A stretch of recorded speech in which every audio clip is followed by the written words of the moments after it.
What is up, kitchen table wizards? What's up, deck brewers from all over the world? My name is Bram and I'm here to guide you through the janky, casual, tribal, budget landscape of Magic the Gathering. And today we will go divine. Today we will go to Sarah's realm. Today we're going to build a mono white angel deck.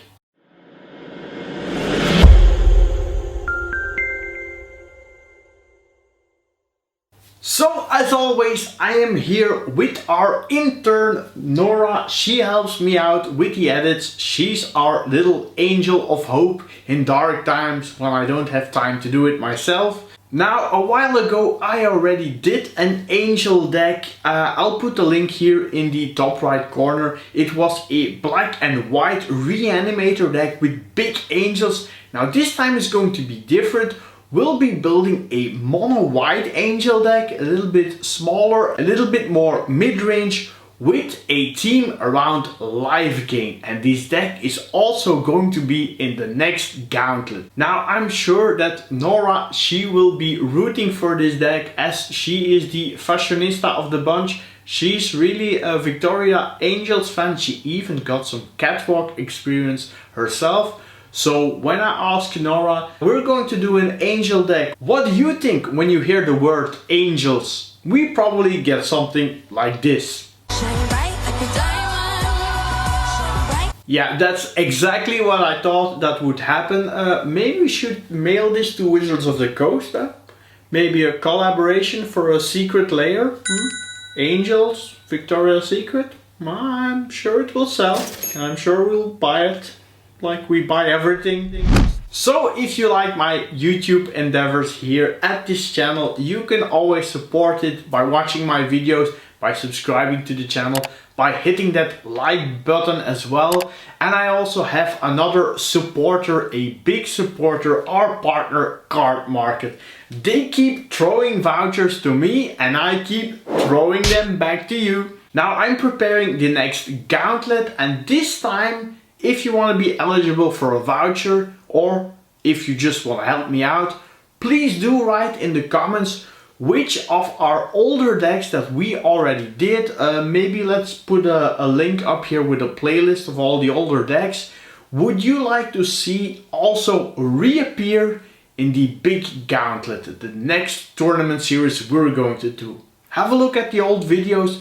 Tell me which is your favorite. Pick one or two decks, and maybe we'll see them in the gauntlet as well. Now enough with the intro. Nora, give me something with angels so we can get this angelic party started.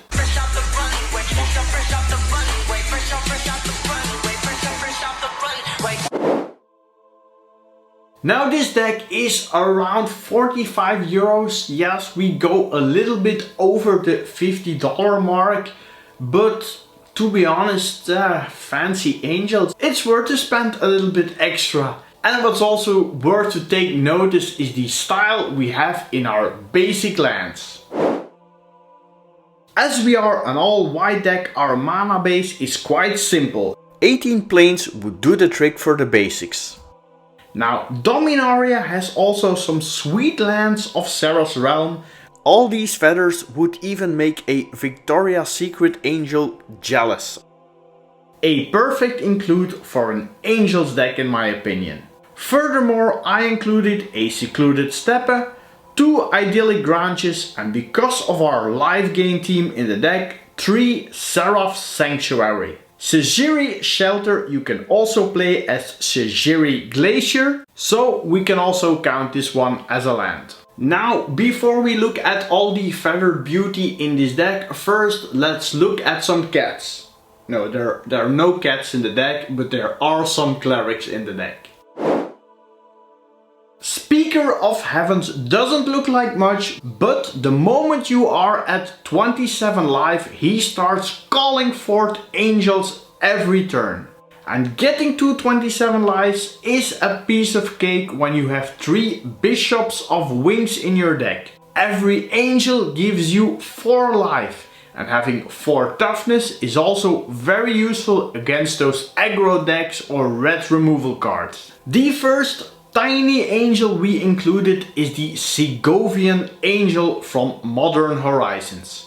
Having some angels on the early turns is very important, especially with the Bishop of Wings out there. And this beautiful Angel of Vitality also gets a confidence boost when you're at 25 life. And each time you gain life, she also adds an extra point. And this for only 3 mana, so really a great card. I included 3 copies. Guardian Seraph is a nice defensive flyer that can prevent a good amount of damage in the matches. And when the Legion Angel enters the battlefield, you may reveal a card you own from outside your deck named Legion Angel and put it into your hand. Now I always play best of 1 without a sideboard, but it's obvious when you keep this card in your deck, I need to keep 3 more of these ready for when I play my Angel Warrior to get full value. Emeria Angel is also a very strong include in the deck. A 3/3 flyer for 4 mana is reasonable, but it also makes bird tokens whenever a land comes into the battlefield. The last of our 4 mana angels is this Seraph of the Sword. In combat it's almost indestructible, so an awesome defensive creature. Our first angel for 5 mana is a very important one in this deck, as it can win you the game outright. Angel of Destiny has flying and double strike and it's a 2/6, but more importantly it has a very special ability. Whenever a creature you control deals combat damage to a player, you and that player gain that much life. And at the beginning of your end step, if you have 15 more life than your starting total, each player that this angel attacked this turn loses the game. Game over.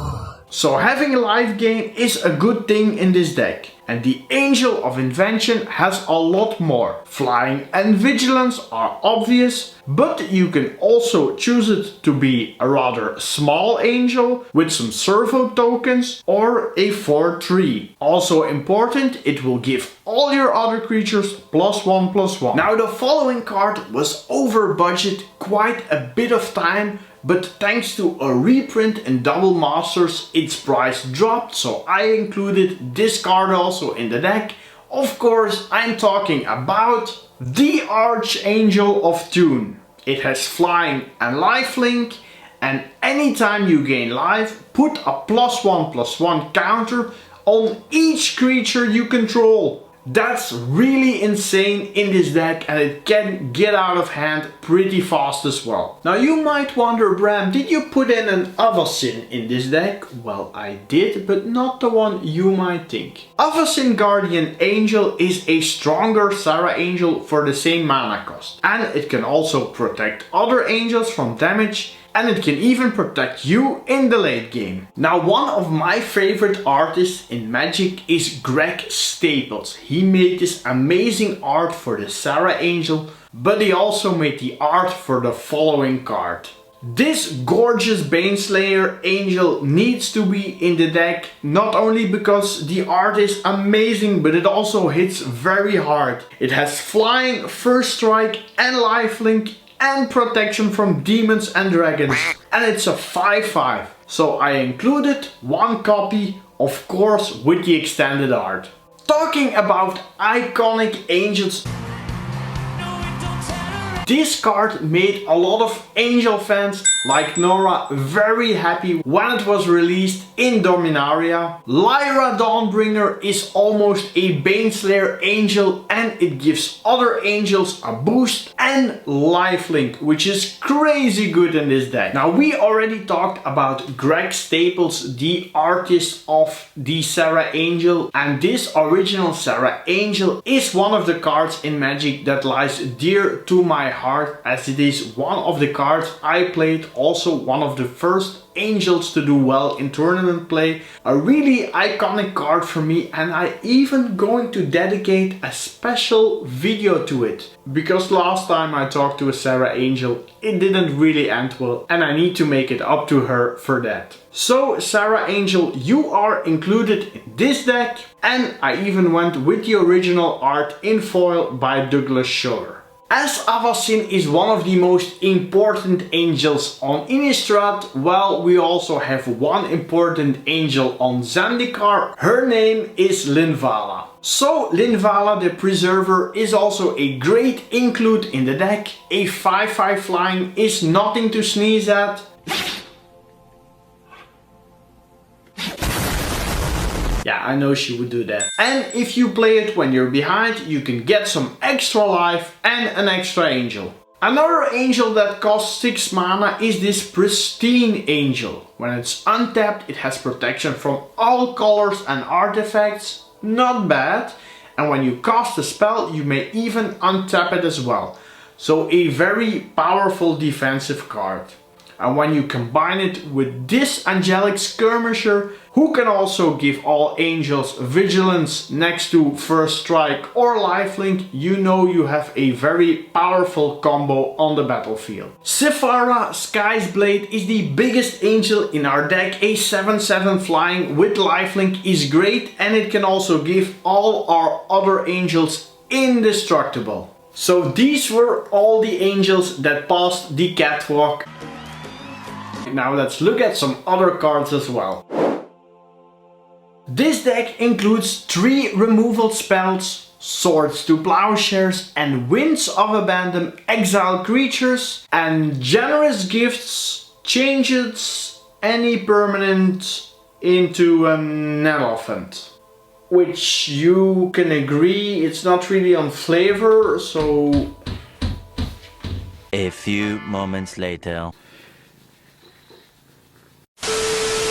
Maybe with some imagination, Nora, can we do something with the elephant and the angels? Ah, yes, I like it. Much better, see, a little bit of imagination. Imagination. And it fits the flavor well. Elephant Angel approved. Angels like shiny things, and a diamond is always a good include if you ask me. But diamonds are a girl's best friend. And some angels' feathers are also great in this deck. Especially when you have a Seraph's Sanctuary and an Archangel of Tune in the deck. A card you maybe didn't expect is this Force of Virtue. I really like the surprise effect it can have when you play it for free as a combat trick in your opponent's turn. And of course, if you play a heavy life gain team with angels, you have to have Angelic Accord. It's a great include in the deck as well, and it will create a lot of angels for us. Now white doesn't really have a lot of card draw. So I went to look around the Magic library, and I did find a card that fits well in the deck. Endless Atlas is a great turn 2 play, and with all the feathered planes in our deck, getting 3 of them out at the same time shouldn't be a problem to activate our Atlas. Now of course we needed to include one planeswalker in the deck. Here we go! Serra the Benevolent. For 4 mana you get a 4 loyalty planeswalker that gives creatures with flying +1/+1, or you can just create a Serra Angel token for the -3 ability, and if it survives a turn you can already ultimate this card with its -6 to have an emblem that resembles the card Worship, and it can make you live forever. So this was the angel deck. Now let's head into the power rankings.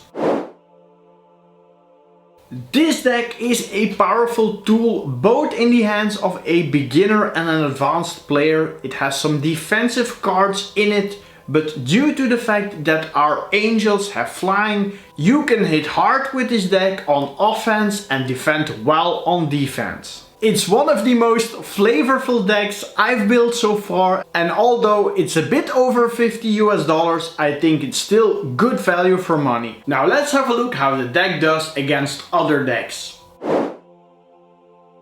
Most aggressive decks won't have an answer against your life gain, and even against some mid-range decks the matchup is quite favorable. The problem you will be having is with a control deck or a combo deck, as you don't have that much card draw nor disruption. Now my first design of this deck had some other cards in it and they were a bit pricey, but let's show them to you anyway.